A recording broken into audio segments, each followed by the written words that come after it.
안녕하세요. IBK 기업은행 디지털기획부 김경태 팀장입니다. 디지털기획부에 대해서 잠깐 소개를 드리면, 디지털기획부는 은행의 디지털 전환 전략을 수립하고 거기에 대한 실행 계획을 실천하는 부서입니다.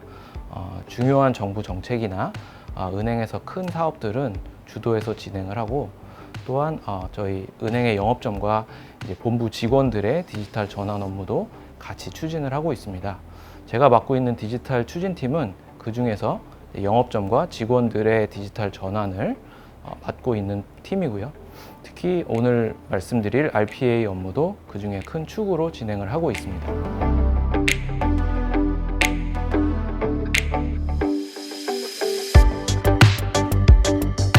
RPA라는 것은 이제 로봇으로 인간의 업무를 자동화한다는 약어입니다.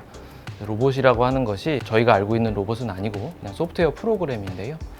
사람이 컴퓨터에서 하는 이런 마우스를 찍고 그다음에 실행하고 프린트하고 이런 작업들을 그대로 따라하는 그런 모방하는 소프트웨어라고 이해하시면 됩니다. 이런 사람이 하는 업무를 그대로 복제해서 하기 때문에 본인이 하는 업무를 구체적으로 설명할 수 있다면 그 업무들은 모두 따라할 수 있습니다. 그래서 적용할 수 있는 범위는 회사에서 직원들이 할 수 있는 물리적인 이동이 아닌 컴퓨터로 할 수 있는 일은 모두 가능한 부분이고요. 그렇기 때문에 산업이나 이런 직무에 상관없이 광범위하게 사용될 수 있는 기술입니다.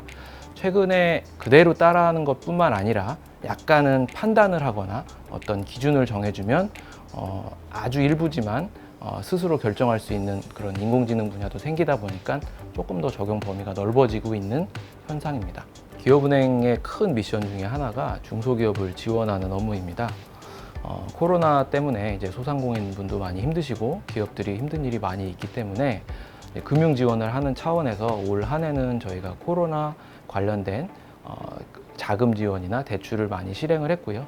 특히 올 상반기에 소상공인 특별 대출을 실행을 해서 영업점에 또 찾아오시기 힘들기도 하고, 그런 코로나 방지를 위해서 비대면으로 많이 진행을 했습니다. 저희가 진행한 소상공인 대출 중에 70% 정도가 비대면으로 다 이루어졌었습니다. 또한 이제 고객들은 그렇게 지원을 해드리고, 또 코로나 때문에 이제 저희 직원들도 또 보호를 해야 하는 게 있기 때문에 재택근무도 진행을 하고, 업무를 최소화하기 위해서 자동화 업무도 같이 진행을 하고 있습니다. 창구에 굳이 나가지 않더라도 할 수 있는 일, 또한 업무 시간을 좀 줄이기 위해서 자동화할 수 있는 업무들을 진행을 하였습니다. 디지털 트랜스포메이션을 하는 이유는 이제 디지털 기술로 은행의 비즈니스를 고객한테 좀 더 맞출 수 있도록 고객 만족을 위해서 바꾸는 것이 큰 미션이라고 생각을 하고요. 실제로 은행도 그런 식으로 진행을 하고 있습니다. 가장 큰 축으로는 이제 고객들이 저희 사용하는 소위 채널이라고 말하는 고객 접점을 가장 늘리고, 또 그 접점들이 가장 사용하기 편리하도록 하는 축이 하나가 있고요. 또 하나는 직원들이 좀 더 디지털 기술을 통해서 기존의 어떤 반복적이거나 단순 업무를 하느라고 고객들한테 조금 더 고급 서비스를 할 수 없었다면 그 부분들을 자동화를 또는 인공지능을 통해서 업무 시간에 줄이고 또 효율을 높임으로써 거기서 생기는 그런 여유 자원들을 가지고 전문 상담을 한다든지, 또는 좀 더 세밀하고 고객을 니즈에 맞는 기획을 하는데 집중하려는 것이 두 가지 축입니다. 일단 저희가 한 3년 전부터 RPA를 추진해오고 있는데요. RPA의 가장 큰 역할은 단순 업무를 로봇이 대신하는 역할입니다. 로봇한테 단순 업무를 시키기 위해서 이제 일단은 가장 단순하면서도 반복적으로 돼서 로봇한테 가리키기 쉬운 업무부터 진행을 했고요. 그러다 보니까 저희가 대출을 하게 되면 심사를 하는 업무 중에 심사를 하기 위해 서류를 준비하는 업무가 있습니다. 그런 것들은 이제 로봇을 통해서 자동화를 한 실적이 가장 큰 부분이 있겠고요. 또한 그거 외에도 어떤 인터넷 사이트에 가서 뭔가를 찾은 다음에 출력을 해서 다시 내부 사람한테 전달을 한다든지, 업무 단계는 되게 많은데 내용 자체는 단순하고 반복적인 일들 위주로 RPA를 적용하고 있습니다. 대출을 하게 되면 대출 고객님이 내준 신청 서류나 저희 내부적으로 분석한 결과를 갖고 심사를 하는 업무가 있습니다. 심사 업무를 기존에는 출력을 해서 다시 직원들이 결제를 하고 이제 그 지점장님이나 본부의 승인을 받는 이런 단계들이 굉장히 많이 있는데요. 그런 업무를 출력을 안 하고 로봇이 대신 스캔을 통해서 진행을 하는 작업을 했었습니다. 그 작업을 통해서 직원들이 실제로 업무량이 늘어나도 로봇을 투입을 하면 바로바로 업무량을 소화할 수 있기 때문에 특히 올해 소상공인 대출이 급증하였을 때 직원의 수를 전혀 늘리지 않거나 집중하지 않고도 3배 이상의 업무량을 처리를 했었고요. 그 다음에 또 주 52시간이 있다 보니까 업무량이 늘어도 사실 초과 근무를 하는데 좀 지장이 있을 수 있는데 업무 시간 내에 로봇들이 그 업무를 많이 처리를 해줘서 소상공인 대출 업무를 시간 내에 많이 심사를 하고 또 대출이 나갈 수 있는데 기여를 했습니다. 처음에는 사실 RPA라는 이 글자 자체도 생소하고 로봇이라는 개념이 이게 진짜 로봇인지도 모르는 상태였기 때문에 일단은 이게 뭔지 설명하는데 좀 많은 어려움이 있었습니다.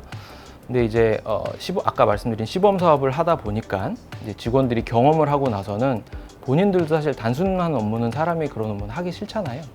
그런 업무들을 맡아주는 거를 보고 이게 나의 자리를 뺏는 게 아니라 나한테 좀 더 여유 시간을 줘서 내가 더 내 가치를 찾을 수 있는 또 고객한테 필요한 업무를 하는데 도움이 되는구나라는 그런 공감대를 좀 형성할 수 있었고요. 그래서 업무를 차근차근 늘려가고 저희가 지금 한 20여 개 부서의 업무를 해주고 있는데 그 부서 직원들이 이제 각각 부서 내 전도사들이 돼서 업무를 계속 발굴해 나가고 있습니다. 또한 이제 그 교육이나 저희가 지금 웹툰이나 이런 내부 홍보 활동을 통해서 지속적으로 로봇이 할 수 있는 업무를 소개하고 같이 워크숍도 하면서 업무를 발굴해 나가고 있습니다. 사실 시간이 좀 필요한 부분이고요. 아까 말씀하신 대로 저항감이 있는 부분도 있지만 이거는 사실은 계속 홍보 활동과 설득을 통해서 진행을 해야 될 부분인 것 같고요.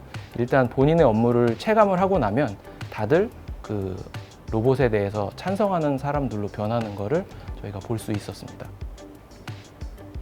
저희가 지금 한 40개 업무 정도를 진행을 했습니다. 그래서 이 업무를 한 100여 개 정도까지 늘리는 게 우선 단기적인 목표이고요. 100여 개 정도 업무를 늘리게 되면 창구나 본부 직원들이 실제로 체감할 수 있을 정도의 업무량 절감이 예상을 하고 있습니다. 그러면 저희 디지털 추진팀에서 RPA를 중심적으로 업무를 하는 게 아니라 각 부서의 담당자들이 나도 이런 업무를 조금 더 자동화를 하고 싶다라는 니즈를 발굴할 수 있게 될 텐데요. 그렇게 됐을 때는 이제 저희의 최종 목표는 저희 팀이 로봇을 만들어 드리는 게 아니라 각 담당자들이 로봇이 필요하면은 직접 사용해보고 내 업무 중에 조금만 반복적인 업무를 바꿀 수 있는 그런 토대를 만드는 게 우선 목표가 되겠고요. 그런 활동을 통해서 이제 주 52시간이나 이런 업무 시간이 더 타이트하게 운영되는 상에서도 좀 더 많은 일을 생산성 있게 처리하는 것이 저희 RPA의 목표라고 할 수 있겠습니다. 네, RPA는 직원의 업무에 적용을 하는 거다 보니까 그 받아들이는 사람들의 눈높이가 모두 다르더라고요. 그래서 처음에 조그맣게 시작하는 게 좀 중요합니다. 여러 가지 업무를 하되 작지만 확실하게 성공할 수 있는 업무를, 그래서 스타트 스몰 하는 게 굉장히 중요한 것 같거든요. 처음에 실패하면 그 다음으로 나갈 수가 없습니다. 점진적으로 발전을 해야 되는 업무인데, 그래서 꼭 처음에 이거는 타사 사례도 마찬가지거나 이런 벤치마킹을 통해서 이런 업무는 진짜 효과적이더라, 이 업무와 우리 회사의 업무와 비슷한 게 무엇인가를 비교해보고 찾아보는 게 좀 중요할 것 같고요. 그래서 확실히 성공할 수 있는 업무 3, 4개만 먼저 진행을 하더라도 그 업무를 경험한 사람들이 같이 전도사가 돼주기 때문에 그 다음에 확장하는 것이 좀 편할 수 있습니다. 그래서 너무 욕심을 내지 말고 확실한 업무 위주로 타겟을 잡는 것이 중요할 것 같습니다. 그리고 업무를 좀 학습을 해서 확실하게 직원들한테 안내할 수 있는 파일럿 프로젝트도 좋고요. 내부적으로 한번 진행을 해서 직원들한테 전파를 하는데 자신감이 있는 직원들을 좀 구성하는 것이 중요할 것 같습니다. 처음에 갈팡질팡하면 사실 앞으로 나가기 특히 더 힘든 부분인 것 같습니다. 기술로 해결한다기보다는 직원들이 본인이 하는 업무를 이걸 전달을 해줘야 되기 때문에 이해를 확실하게 하는 것이 중요하겠습니다.